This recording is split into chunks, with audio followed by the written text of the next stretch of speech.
BJP అధ్యక్షులు రామచంద్రరావు మాట్లాడుతున్నారు. ఇప్పుడు లైవ్ చూద్దాం. బీఆర్ఎస్ పార్టీల మీద ఓన్లీ నోటీసులు ఇస్తున్నారు, అరెస్ట్ చేయలేదు, ఏ రాజకీయ నాయకులను అరెస్ట్ చేయలేదు, కేవలం అధికారులను అరెస్ట్ చేస్తున్నారు, అధికారుల మీద కసి తీసుకుంటున్నారు మీరు. అంతేగాని మీ యొక్క రాజకీయ మైత్రం ఏదో బీఆర్ఎస్ పార్టీ స్పష్టంగా కనబడతా ఉంది. అందుకే ఈరోజు ఈ మున్సిపల్ ఎన్నికలు తెలంగాణ ప్రజలకు మంచి అవకాశం.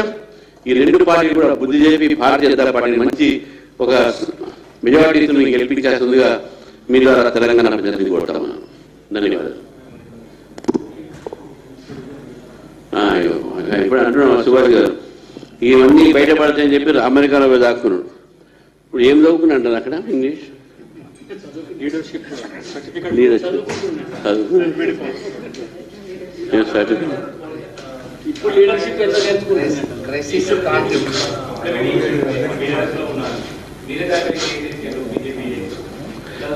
కోర్టులో కేసు నడుస్తున్నది. ఈయన దేంట్లో ఉన్నాడు ఆయన చెప్తున్నాడు. నేనేమంటాను, రెండు ఒకటే, దాంట్లో ఉండేది దీంట్లో ఉండేది ఒకటే కదా. దాంట్లో ఉండేది దీంట్లో ఉండేది ఇద్దరు రెండు, అక్కడ ఉన్నా ఒకటే ఇక్కడ ఉన్నా ఒకటే. అది యాక్షన్ ఉండవు, ఓన్లీ యాక్టింగ్లు ఉంటాయి. ఇక్కడ ఆ దాంట్లోనూ ఓన్లీ యాక్టింగ్ ఉంటుంది, యాక్షన్ ఉండదు. Thank you.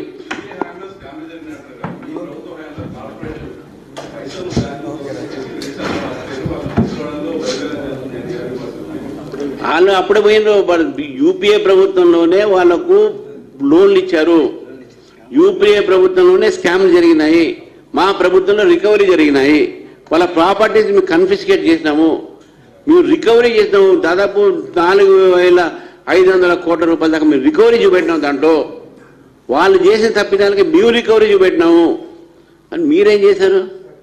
వాళ్ళు రికవరీ కాదు, వాళ్ళ దగ్గర నుంచి మీరు కమిషన్లు తీసుకున్నారు, మేము ప్రభుత్వాన్ని రికవరీ తీసుకున్నాం. Thank you. ఇంతటితో ఈ ప్రెస్ ఏమండి మీరు అప్లై చేసిన ఏంది? చలో, థ్యాంక్ యూ. ఇంతటితో ఈ సమావేశం ముగిసింది. థ్యాంక్స్.